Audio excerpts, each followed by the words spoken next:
there, Shawna Karrasch here with an Ask Shawna answer. We're driving on the road from Southern California to Northern California with the horses. It's a little jostled. You can see the trailer behind us. Maybe you can, maybe you can't. And you might see the dog back there, Haley. Anyway, so what we're going to do is I'm just going to take advantage of this time and answer some of these questions. It's so hard to answer. Okay, so this one says, I've watched only a few of your YouTube videos and I'm already stalking your YouTube channel like crazy. Yay! I found your answer fascinating. I began clicker training with my dogs first and that carried over to the horses. I'm one of those horses that expects food with every click. What would you suggest to fix this behavior and be able to not have this expectation? So this was from the Do You Feed Every Click? It was from a video, do you have to feed every click? What about cues and jackpots? So that was from the YouTube channel, because a lot of you folks go to YouTube, and I think that's great. But there's also, for those people that just watch the YouTube channel, sometimes I take those YouTube videos and make them blogs. So I put more stuff to it, because a lot of times I just answer these off the cuff. You know, I just kind of answer them. Later times I think I didn't, you know, I could have said more about this or that. So don't forget to also check the blog at shawnakarrasch.com. Okay, so that's a good question. And this is just such a hot topic for a lot of people. It was something that really was, as I said in the video, sorry, it was in the YouTube video you saw the answer. It was just something we normally do with the marine mammals. We just don't feed every single time, and it's a normal behavior principle, but it was one that this training that came from the dogs. Dog people said, no, you can't do it.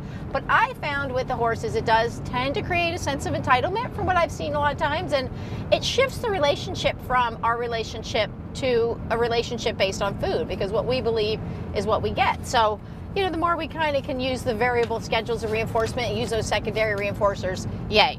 Okay, so what, but with a horse who only knows one way, it's a little bit tricky because that's all he knows. So he does have a sense of entitlement and expectation because we've established that and said, no, you're going to get food for every single time. So to start to integrate where you want to do using more secondaries, it's really beneficial for the relationship, for their focus, it really changes things, and it makes it more about you watching each other and working together as opposed to it just helps make them more fluid and flexible, and it's all good. But anyway, I'm reiterating from the other video.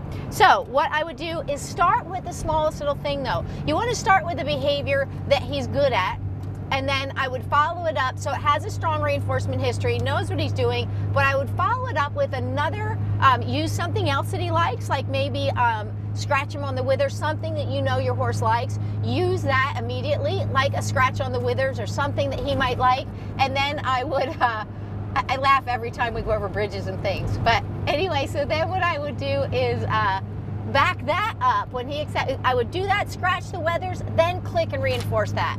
So that you start conditioning that, and so he realizes, oh, that came, but I still got reinforced. Another thing I use a lot, and I think it's a great tool, is I take a behavior that is really, really a strong behavior. You know, there's those ones that they offer almost. You know, they just want to do it. They do it at the drop of a hat. You almost can't stop them from doing it. You're like, okay, this is really reinforcing. So I would use that type of behavior, and I would go and so ask him for behavior. He does that, he does it great. Go, yay, you click.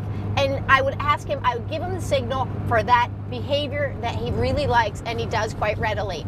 The classic conditioning never stops. The conditioning we use to give power to the bridge, to the clicker, never stops. So when we have trained something like a cue with a behavior, it continues to get stronger and stronger and stronger. That cue becomes a conditioned reinforcer. All the parts of that behavior become a conditioned reinforcer. So by asking him for it, you're saying you now have another opportunity to get reinforced. So at first he may go, I don't really know what to do. Just keep your attitude all happy and jovial and expecting and know he's going to go into it, and just ask him for that next behavior. And he may have a hesitation, but as soon as he commits to going into that behavior, I click and reinforce that. So you're kind of training it as a new behavior because it's a new concept for him. So that's how I would suggest you do that. So just go little pieces at a time. And remember, before and paramount to anything, I find that attitude is most important. So you keep your attitude good, and if he has that moment of, I don't really know what to do, but as soon as he kind of softens and goes with it,